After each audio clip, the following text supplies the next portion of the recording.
listen, I want to have a conversation with you guys rather than to have a lecture here, because I'm listening to all of this about the IPs, and my head is exploding with all this. We clearly in the industry are in a transition. We're at a flex point, and I believe this is the third one. I want to talk about this because at each of these flex points, we have, nice English term, a clusterfuck. Ooh, okay. If you think about it, the first one happened back about 1930 with Walt Disney. And at that time, they were going to make a feature film.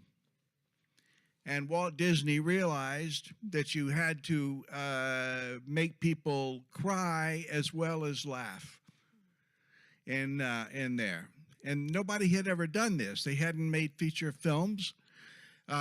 So how do you do it? So he brought Charlie Chaplin in, and they worked on how do you do this? How do you go from laughter to tears? How do you tell a story?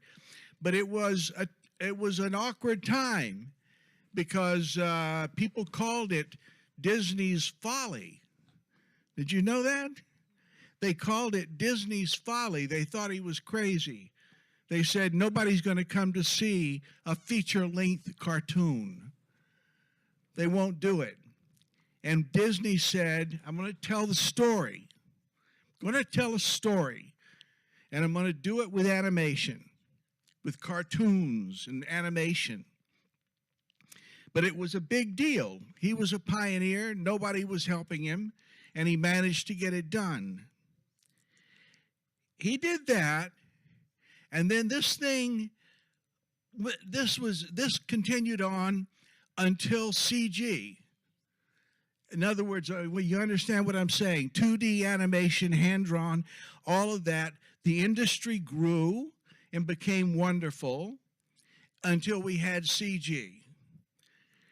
Now, John Lasseter got fired by Disney, you know, because he wanted to make a movie with computers. Did you know that? He worked for Disney, and he kept telling them, I want to make animation with a computer. And he wouldn't shut up. And they finally fired him. And what did he do? He left Hollywood. He went 350 miles north to the Bay Area. He got out of there. And he hooked up with ILM and with Lucas and all these people, and they went ahead and did it. Nobody thought they were going to do it. Nobody thought they could do it. It was a clusterfuck, right? But they did. The first movie with Toy Story, and the reason why the characters were toys is because at that time, the animation looked plastic. That was the reason why. They said, well, if it looks plastic, we have to come up with a story that fits plastic. That's where that came from. So CG came in. Now you had everything, all of the technology, everything is grown. Everybody knows what it is. The special effects, the visual effects, the huge things. We're now 20 years into that, and some of it is starting to lose money. It's gone about as far as it's going to go. The public is saying, what? I don't want to see any more fire and water and explosions. What else is there? Why am I here? I teach in my classes that animators are shamans. We talk to the tribe. Our job is to help the tribe survive. We tell stories.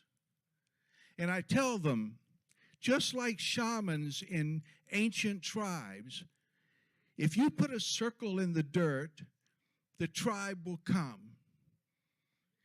and they want to know, why did you call me?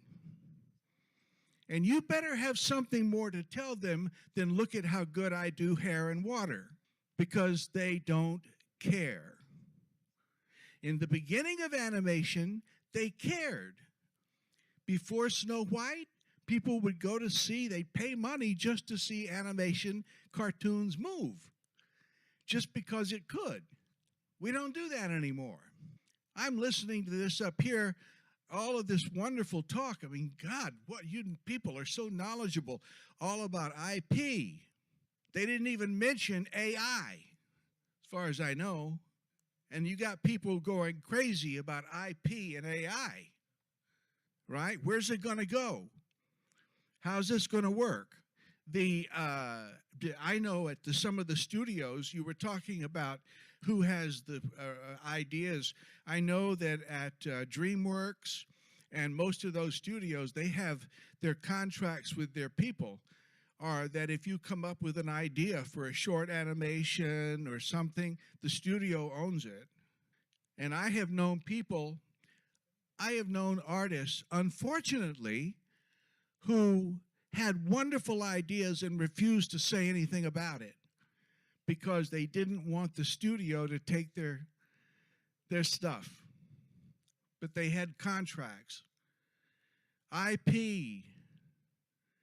I live now in Lisbon, Portugal. My wife and I have been there for 8 years. We moved from Los Angeles. So we subscribe to, we go Netflix, HBO, Disney Plus, what do you, we do them sequentially is what we do. So we don't have them all at one time. But here we are, and about 25% of the movies that are on there will not play in Lisbon. Why? Because of licensing. So what do? We got VPN, okay? And we pretended to be in Chicago. So then Netflix figured out how to read through all of that and find the IP on your computer where you actually are. And they are killing VPNs now. I don't know what's going to happen to VPNs, because they're going to put them out of business unless VPNs can figure some other way. Clusterfuck.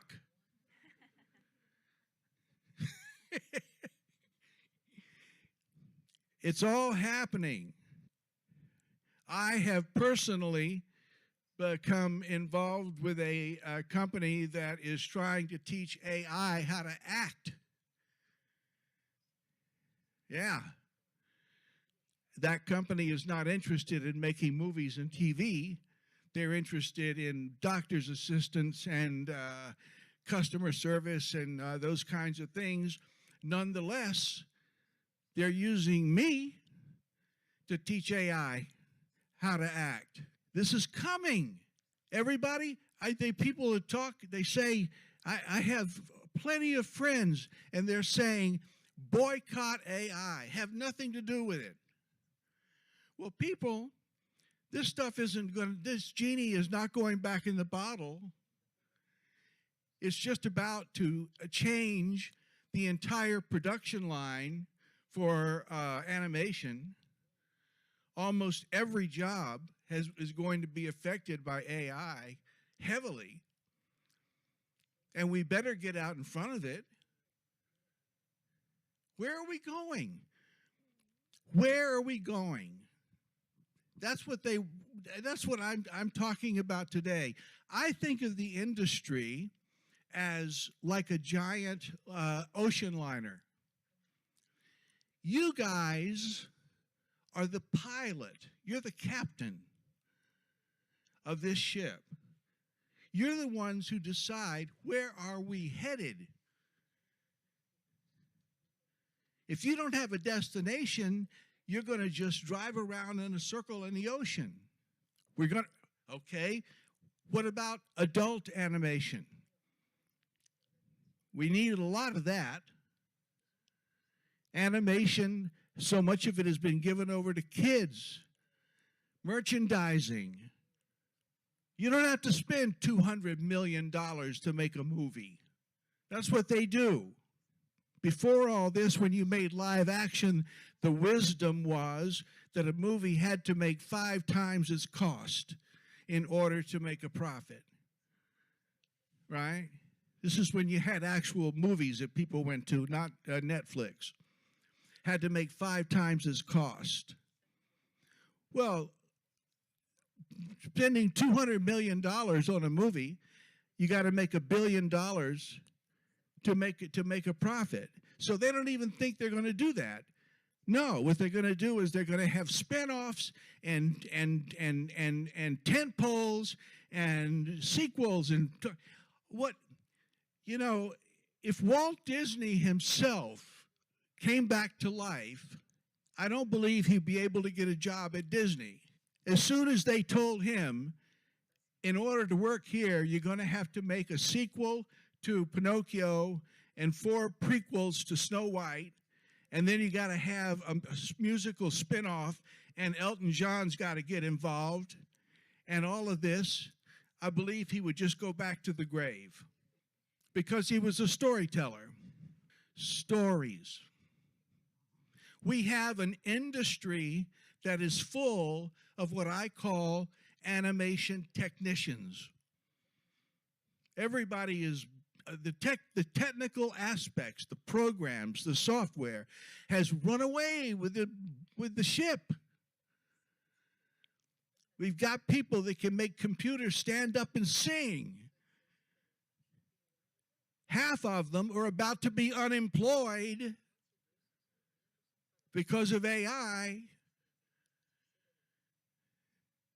AI will never be able to tell you if a sunset is beautiful.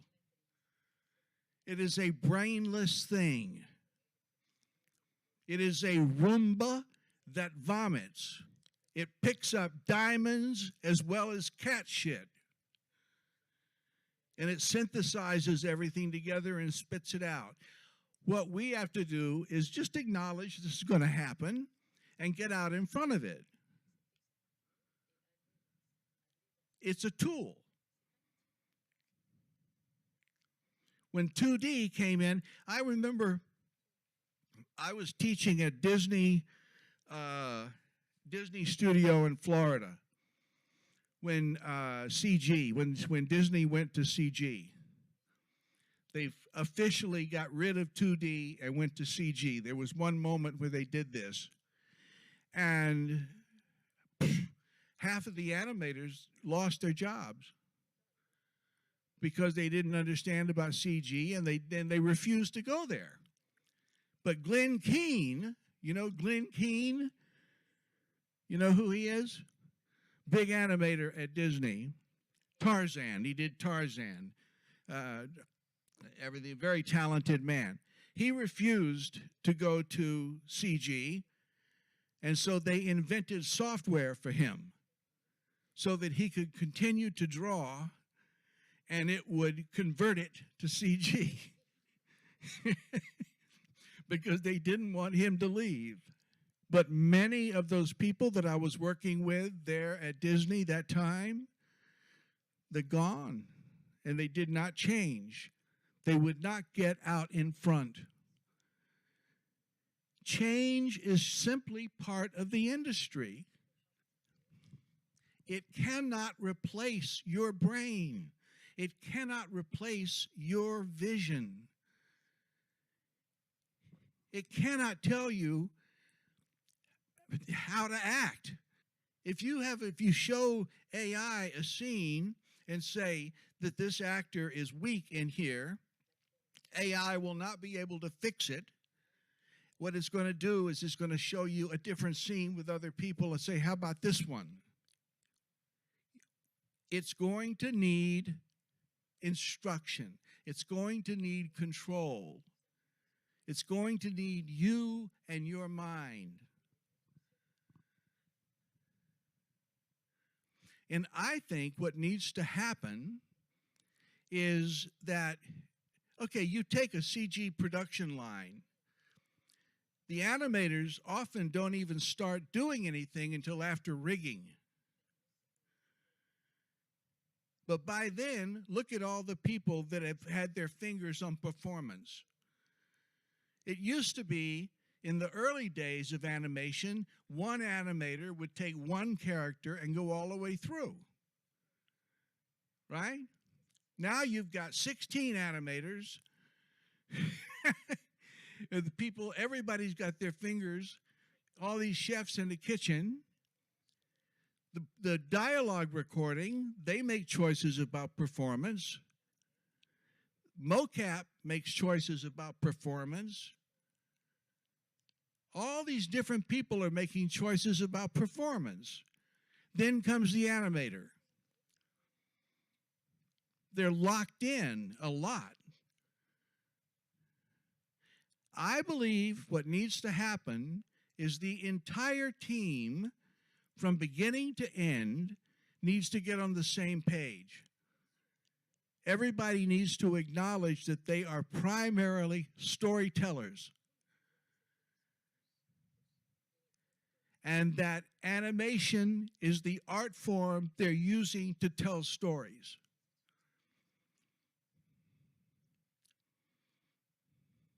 It is time to redefine who we are. You might have noticed that the world has gone to hell recently. Storytellers. Humans act to survive. The first thing that a baby does when a baby's born is the baby tries to survive.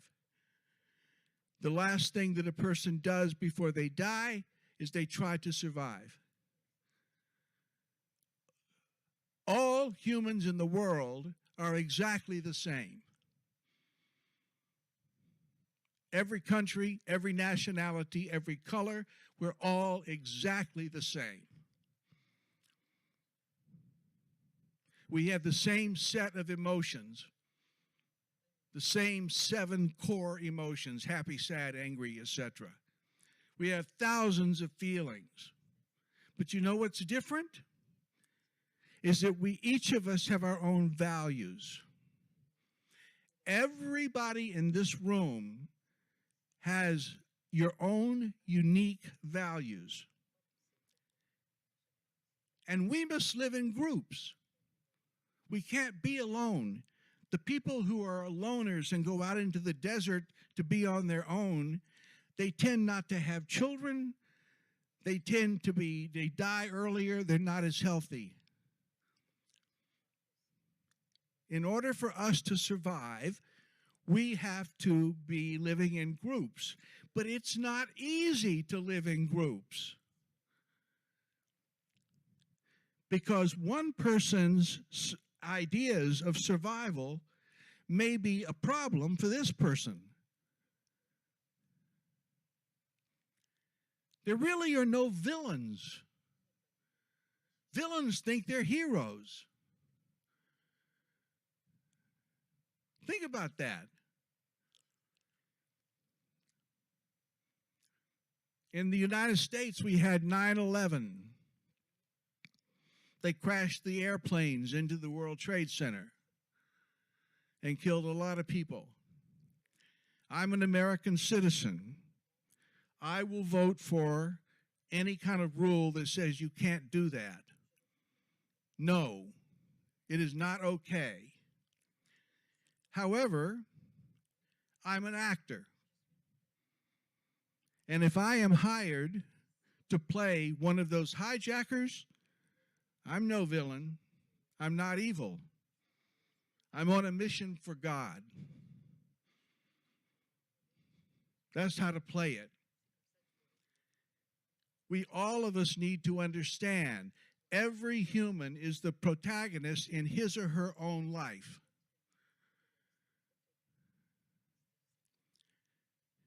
Politicians will tell you why this country is better than that country, why this God is better than that God.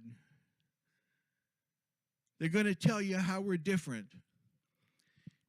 You guys are artists. Your job is to tell the tribe how we're all the same. You got elected to do this.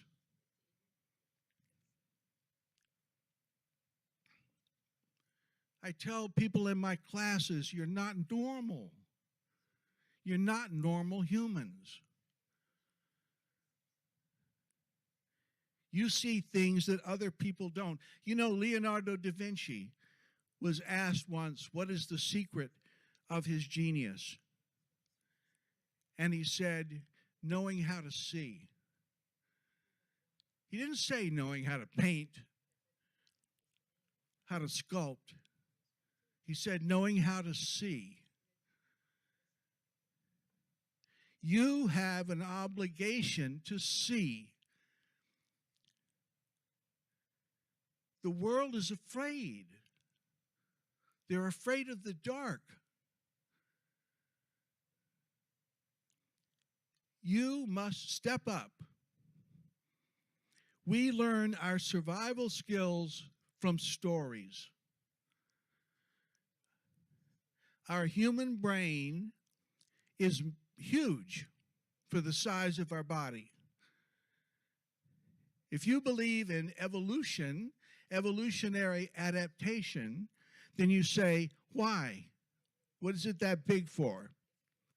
Humans are the only animal that in juvenile play can pretend to be somebody other than who we are. Think about that. What's nature up to? Why is it we have this? We're the only animal that can know something is wrong for us and still do it. A lion or a tiger is not going to smoke cigarettes.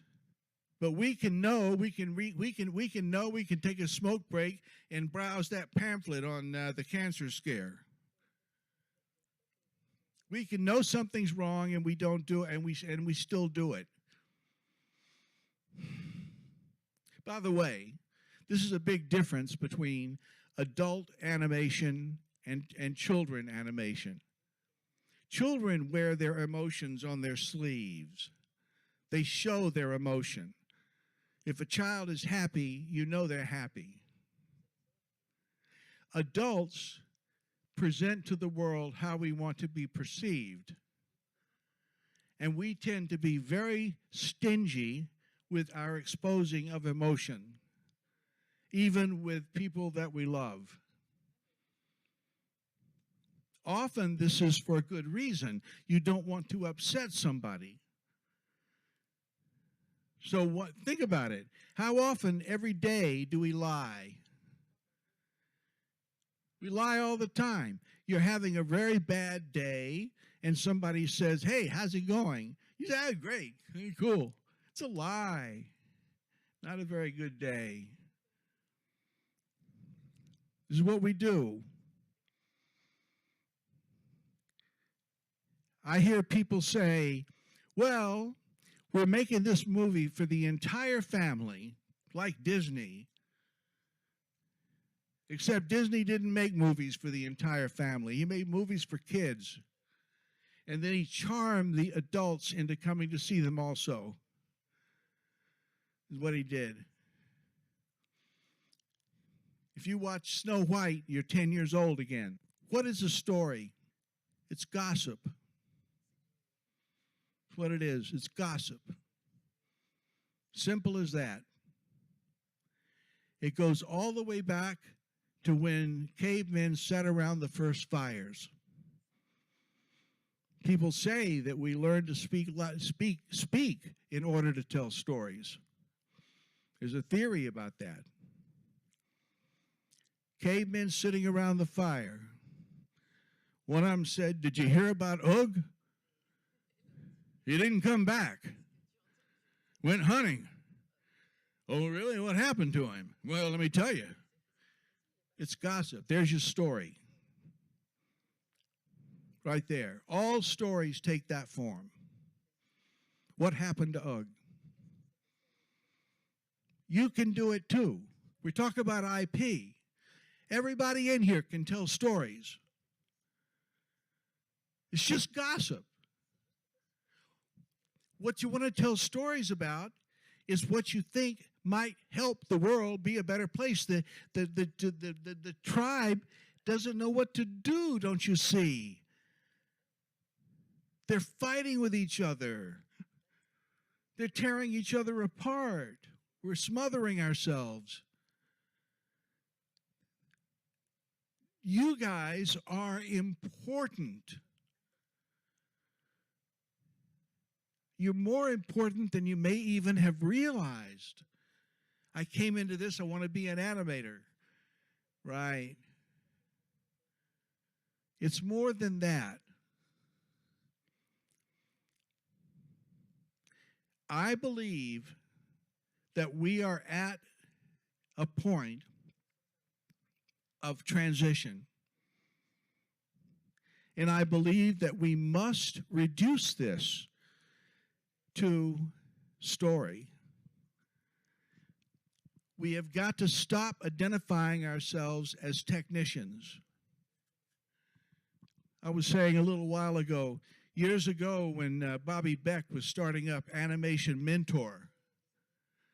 You know, Animation Mentor, everybody knows that, right? I tried to get him to put some acting things and some story, some narrative in there. He wouldn't do it. He said, no, I'm going to teach them how to animate, and then later on, if they want to take an acting class, they can. Now, fast forward to today, and I'm back again to mentioning AI. What did they do? AI comes around to me. Knock, knock, knock on my front door. We want to make AI compatible with regular humans. We want to be able to tell stories. We've gotten to that point, and what's necessary is basic storytelling, human-to-human contact. That's what's going to make it all relevant. Where are we going? Where's the industry going to go? I'm not omniscient, but I can tell you, I think that we're going to be telling stories that cost a whole lot less money, and we got to tell stories to wider parts of the tribe other than just the ones that live near you. At Annecy this past time, the Portuguese people did a whole big thing on their movies. And I was having lunch with a guy who organized all that. And I pointed out to him, I said, you know, none of these Portuguese movies have made any money. They've not played outside of Portugal, really. And he said, yeah, he said, what we need to do more deeper Portuguese values. We need to get deeper into Portugal. And I told him, I said, that's just fine, except you understand that the people in Three Oaks, Michigan cannot find Portugal on a map, nor do they care about Portuguese values. So you can use by all means, speak of your local values, but remember you're talking to people who maybe don't have any idea and are not interested. So you got to make your values, you've got to make it compatible with everybody, with a broader audience. I think we'd be talking some about that later. But I just want to say that this is what's necessary, in my opinion. We've come full circle. This is the third flex point in the industry, and we're right back to where Walt Disney started. I'm very interested in what you guys also have to say on this. I should have said that at the beginning of this. If anybody has something you want to toss in here, do it. It's okay. All of us, we need to talk together. People ask me, they show me their stuff, they say, should I be an animator or should I be an actor? I have a lot of them ask me this. I always say, no. No. They say, well, why? I thought I did something good. I thought, my voice, I have a good voice. I say, no. They say, well, why? I say, because you asked.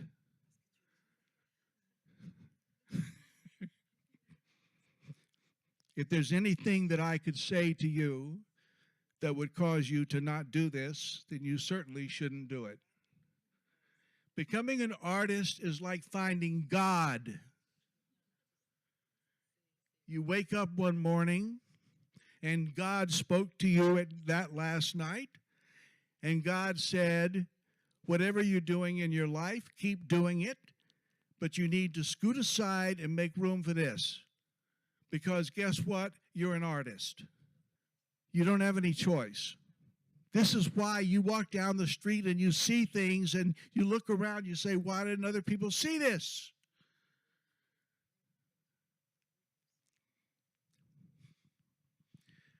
I've been married for 43 years. My wife and I go to a restaurant, and I am watching this couple over here, and they're having a fight. And I'm watching their bodies, and I'm watching their eye contact.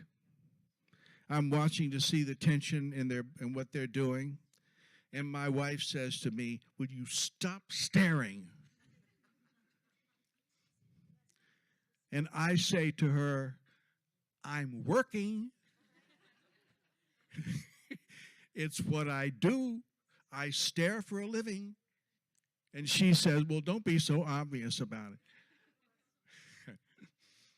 You have a license to stare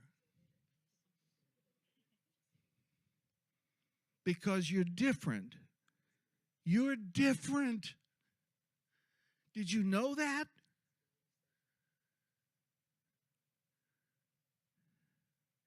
You don't have to be arrogant about it. You can be very humble about this. Did you know that theater and religion are joined at the hip? Did you know that? Did you ask yourself why people go to see a play or a movie? Have you ever thought about this? Did you know that theater came out of religion in the first place? Yeah. In ancient Greece, the Dionysian ceremonies, they had a chorus of 50 people from different tribes. And they would sing the dithyramb. It was all together, it was all structured. One day, one of the people in the chorus stepped out of the chorus, put on a mask, and said, I'll pretend to be the god. That guy was named Thespis. That's where the word thespian came from. In time, other people stepped out of the chorus, put on masks. It became characters, became gods. And the chorus gradually began to support the actors, and that is the shape of today's modern musical. We still have it. God. Listen, religion. People are afraid of death. Come on. They're afraid of death. This is existential angst. Let's get to it. We know that we die, but we don't know what it's like to be dead. And it terrifies us. This is why we got religion. Religion comes along and says, well, the good news is you're not going to die. You die, but the soul goes on, gets to be with grandma again. Okay. They've got different religions, but all of them are dealing with the same thing. They're all dealing with the fact that we die. We're mortal. We die. We don't like to think about it. We're the only animal that can reflect on our own mortality. The day you have to put your dog to sleep is just another day for the dog. You're the one that suffers. They don't know. That's the reason we have religion. It's the reason why we celebrate every time we get a longer lifespan, because part of us wants to live forever, because we don't want to die. We don't think about it. But you guys, come on, you guys need to think about it. Not only that, you need to make it okay for the tribe to think about it. How do you survive in this world meaningfully? I often like to I'll pretend that I'm a Martian looking down at humans and trying to figure them out. And I say, why do they do these things? What are they doing? Why do they do this? I see that they have a limited lifespan. I see that they do this crazy thing and then they have a baby. I see that. All this. We see what they do. And they have these things that they do, these churches, these synagogues. Why do they do that? Because they're looking for wisdom. They're looking for what to do. They're looking to not be afraid of the dark. Theater, acting, artists have this same mandate as religion, which is to help the tribe survive. I know, it's crazy, isn't it? And you're sitting up there saying, well, hell, I just wanted to be an animator, man. I didn't plan on this. I don't care. You didn't plan on it. You got elected. It's time for us to be together. Don't you see this? It's time for artists to take responsibility. Why are we telling all these stories to distract and entertain and amuse? And what is this? I ask people what they say. I say you should tell stories. They say, what kind of stories? What will people laugh at? What will they think is funny? What do they do? And I say to them, what do you care about? What do you care about? What would you die for? What would you go to war for? Is anything? What do you care about? What do you think people could know? If you could talk to your own young self and give advice, if you could talk to your own self at 10, what advice would you give your own self? It's a good story. It's a good making of a story. You have a character dealing with some issue. The character either survives or doesn't, succeeds or fails. It doesn't matter. It's your story. We learn most of our survival strategies from story, not from direct experience. Lions and tigers only need to learn where's the predator, or where's the prey. How do I stay warm when it rains? What you understand? Humans, we got to worry about whether that guy that moved in next door is a child molester.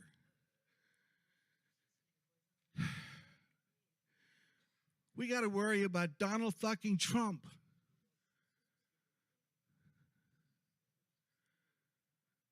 We got things. And so we've got this big brain. And it's up to us to help the tribe survive. You don't have to be really clever to tell stories. You just have to care. What do you think? If you had the the podium just for a moment. What could you tell people that you think would make life better for them? I see a lot of animation students, and they'll make stories about global warming. And it'll be some story that points out that there's global warming. I'll say to them, everybody knows we got problems here. What do you want to do about it? You need a character that's trying to do something. They don't have to succeed or fail, but what are we going to do? Don't just tell us we got a problem. We know we got a problem. A character does not have to succeed or fail, but they must try. Dialogue.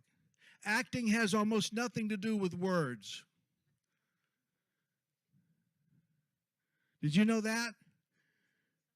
In the West, in animation, we record the dialogue, and then we do animation to the dialogue. This makes it seem like the dialogue is the most important thing, and it's not. Our sense of sight is many times more powerful than our sense of hearing. What you show an audience is going to override what they hear. In my classes, I give examples of psychological gestures, movement, but things that betray what a character is actually doing. This is very useful for adults, adult audiences. I feel as though I'm long-winded because I get wound up with this stuff. And it's important to me because I feel like I've learned something over all these years. And the more that I learn, the simpler it gets. That's the thing. It really comes down to you giving advice to people about how to live. And you do it with a story. And then you use your talent. Your medium for telling stories is animation. I was teaching in, I don't know where I was. I forget where I was. I was in Eastern Europe. And I was teaching a class, and I said to one of the people there, I said, when you're making a story, what do? How are you're aware that of who's going to be looking at this, right? And he said, "Oh no, I don't think that way. I create art for me." He said. I said to him, "Just for you?" He said, "Yeah, just for me. If it's good for me, then I know it's good." And I say, "So you don't care if anybody watches this at all?" He said, "No." I said, and how is this different from masturbation?" I said, exactly. You have to be concerned with your audience. Who am I talking to? Am I talking to children, and am I talking to adults? What's happened is, in the industry, I'm back again to the $200 million movies. They justify this stuff. They'll say, these are movies for the whole family. But what they are doing is they're making movies, some of them are what I call hybrids. The movie Up, the first half of it is for adults, the second half is for kids. The movie Wall-E, same thing. First half for adults, second half for kids. Think about it. In the movie Up, the first half is about courtship, love, marriage, planning for the future, wanting to have children and finding out you cannot, sickness, death, grieving. The kids in the audience, what are they going to do with this? But then they go to Paradise Valley, and here comes the talking dogs. The kids in the audience, all right, right. And the bird that eats chocolate. And the parents are now checking their watch. It's a hybrid movie. Why? Because it cost $200 million.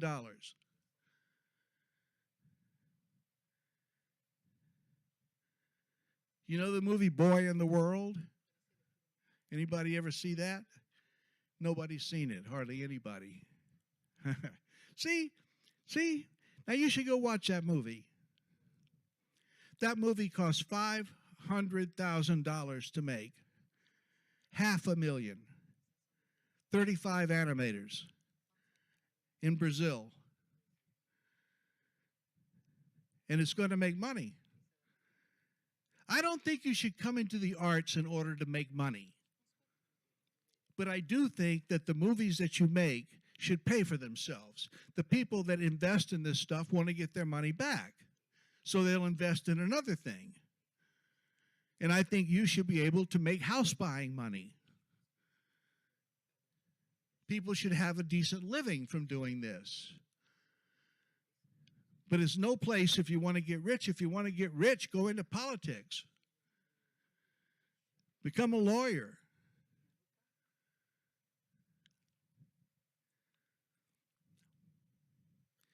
Boy in the World is a lovely little movie. I've shown it all around the world. It has no dialogue. The little bit of dialogue it has is Portuguese backwards, so that whenever one of the characters speaks, it sounds like gibberish.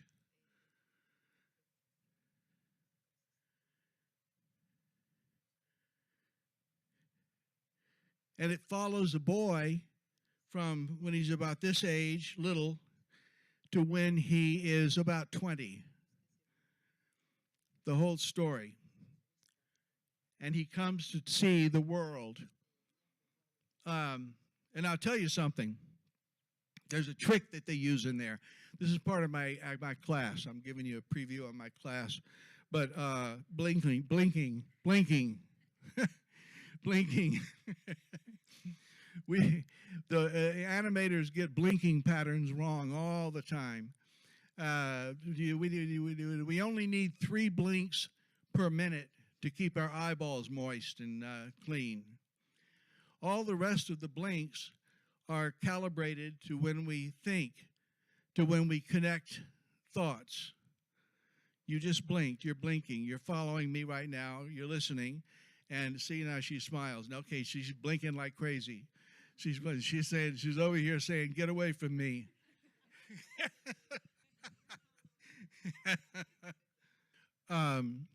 Anyway, in Boy in the World, in the very beginning, you have a mosaic of colors, beautiful colors and patterns. And we don't know what it is. It's just colors. And the camera starts pulling back. And when the screen is still full of colors, the shutter goes just like that, just once. Okay? And then it pulls back further, and you realize that this was the boy blinking because this is a colored rock. And he's going to take it now and bury it. And he's going to come back and get that rock when he's 20. At the end of the journey. I looked at this movie and I saw the lead character is a boy who's a cartoon. He's got 3 hairs, a little t-shirt, hardly any features. And this is the lead character, and we care about him. And I noticed, I analyzed the movie, and I saw what it was that Ali Abreu, he was the animator, the guy who did it. I saw what he did. He used blinks. That whenever the boy would see something that he recognized, was familiar with, he'd blink. But if he saw something like diesel smoke coming out of the clouds, he didn't know what that was, and he wouldn't blink. I did this analysis, and I sent it to Ali Abreu. I said, here, take a look at this. I want you to tell me if I'm wrong. He wrote back, and he said, no, you're right. And he said, you're the only person ever saw it. He said, that's right. That's how we know the characters, because of the blinks. That isn't even high tech, is it? That's just blinking. You guys have to learn about blinking. I believe that we're number one, we're going to see adult animation. Hollywood is losing its grip. Hollywood has had a death grip. Even if you made a good movie in Europe, you couldn't find a theater to play it in because Disney had it all wrapped up. The streamers broke that pattern. And then came COVID. Half the theaters are closed now. But we have new avenues. Production is going international. And it doesn't have to be $200 million.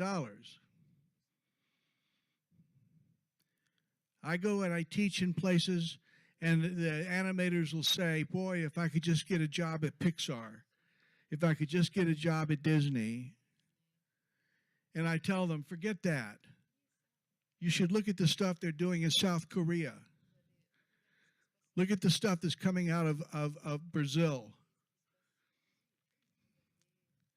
Look at things that are not spending that kind of money, because the people at Disney, they make their money from theme parks. They don't even consider movies to be movies anymore. It's content. Content. Do you want to make content? I don't. I want to tell stories. I want to work with you. We have the makings of a studio right here in this room. You know how many stories could come out of this room? Just this one.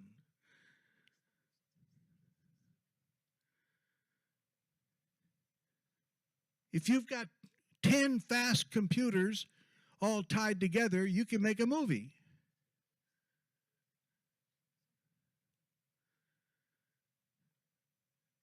You are empowered right now. Don't you see? The industry is in a state of flux. It's changing. This is an opportunity for you. This is your time. Do you know how exciting that is? I'm serious. Do you know how exciting that is? That you get to do this now. You couldn't do it before. You couldn't do it in 1995. You couldn't do it. People would make little movies and they couldn't get anybody to see them. You were talking about YouTube up there a minute ago. YouTube, for God's sake. People watch, 1 million people watch something on YouTube.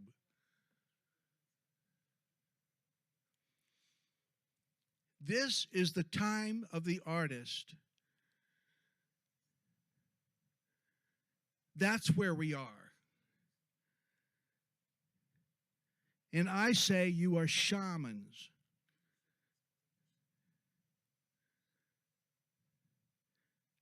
I say it's your time to put a circle in the dirt. and to accept your power. Again, not arrogance, not arrogance. I'm not asking for you to behave like some star. You're not. But you do have an obligation to look into the sun. People don't know what they're doing, don't you see? It's up to us. It's up to us to take responsibility, to talk to each other, to say, let's make a story. Let's make a movie. You and me and you and you and me, together we make a movie. Come on, we can do it. What story do we have to tell? This kind of event that we've got right here, bless their hearts, the people that put this together, this is what we need. We need to be face to face, eyeball to eyeball with each other. We need to be able to look each other in the face and say, what are you doing? What are you doing? I am so grateful to ArtFX, to this iconic. People brought me here, paid my way, fed me, tucked me in at night. Who could ask for more than this? And for what? I get to talk to you about the world. I hope some of you will come to my class. I'm going to do a master class tomorrow. It'll be from 10 to 5. And then if you come, I'm going to show you how acting works. By the time the class is over tomorrow, you will know how acting works. And then it'll be easier for you to tell a story. You have to forgive me for being emotional.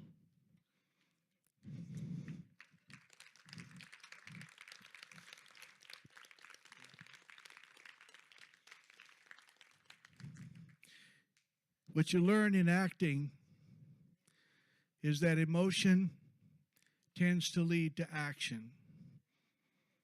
Aristotle said, every human action has a purpose. He said that in the Poetics. If you understand that, you're halfway to understanding acting, you're halfway to understanding storytelling. Every human action has a purpose. There's really no villains. There's only people trying to live together. And your job is to be in there to tell these stories with them, playing an action, pursuing an objective. Action. Let me tell you a quick story, and then I'll stop. The biggest formula in acting theory is action in pursuit of an objective while overcoming conflict. There's a difference between theatrical reality and regular reality. In regular reality, you show 100% of everything. Regular reality is what you get at the supermarket. Nobody wants to pay to see it.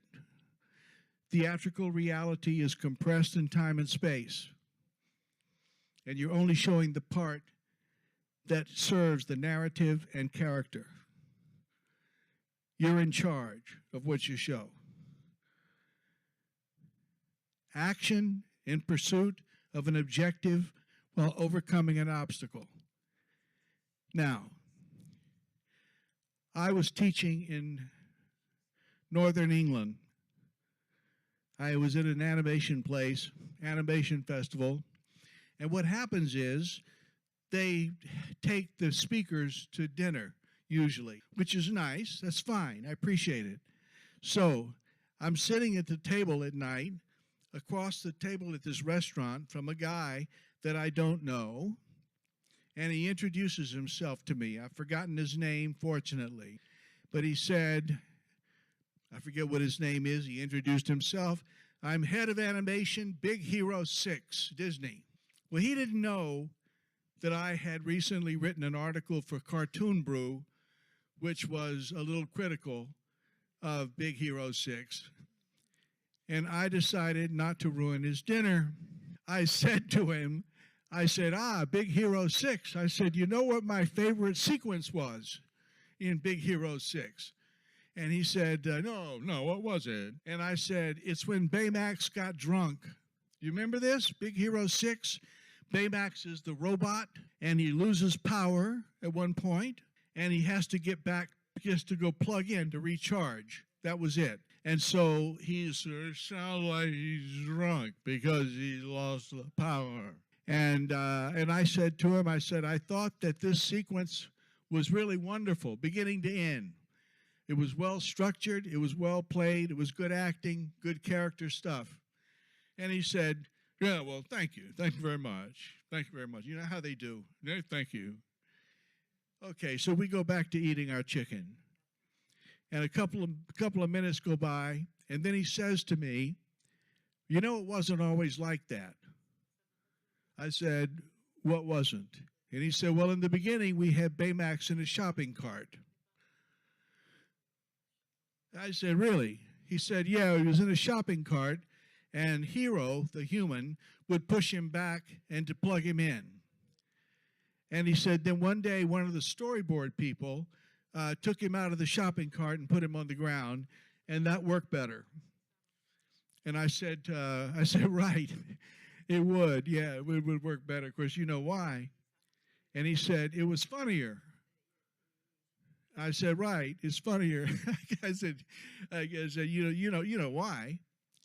And he said, well, we all looked at it, and we just all agreed that this just worked a lot better, so we kept it. I said, right. You know why? It came clear to me that he did not know why. Now, who can tell me why Baymax in the shopping cart doesn't work? Anybody? Sure. Yes, it doesn't do any, it doesn't, can everybody hear you? Say it out loud. He's inactive, he doesn't do any action. That's right. You should be able to freeze frame a character at any time and ask that character, what are you doing? And the character should be able to answer in theatrical terms. This is the objective I'm pursuing. This is the action. This is the conflict. If they cannot answer in those terms, you probably have a problem. Baymax in the shopping cart cannot act. If you ask him, what are you doing? He can only say, I'm waiting for the human to push me back and plug me in. As soon as you take him out of the shopping cart, he has an objective. I've got to get to the plug. I got to get to the house. His action is to head that way. And the longer he moves, the more power he loses, so the greater the conflict. Baymax in the shopping cart can't act. Baymax on the ground can. I don't know how much money Disney spent animating Baymax in that shopping cart before they figured out about the ground. But they never knew why.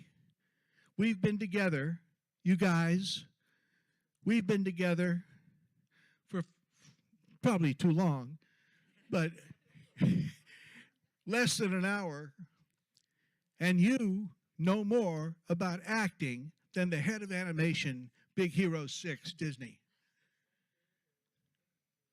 We got to change that, don't you see? It's not that difficult. This is not a hard concept. Acting is doing. It's not acting is talking. Emotion tends to lead to action. It's really quite simple.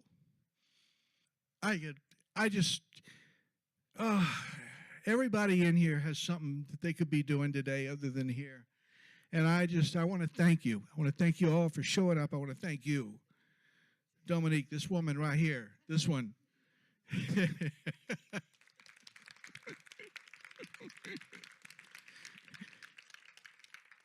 And I am so honored to be a part of this and to speak with you. I want everybody, even the people who can't come to the class tomorrow, if you want to continue this conversation, you got anything to say to me, you disagree with me, fine. I'm at edhooks@edhooks.com. I'm online more than I ought to be. Ask my wife. And once again, thanks to Pierre. Thanks for everybody. I'm not religious, but God bless you. Thanks, Bonjour.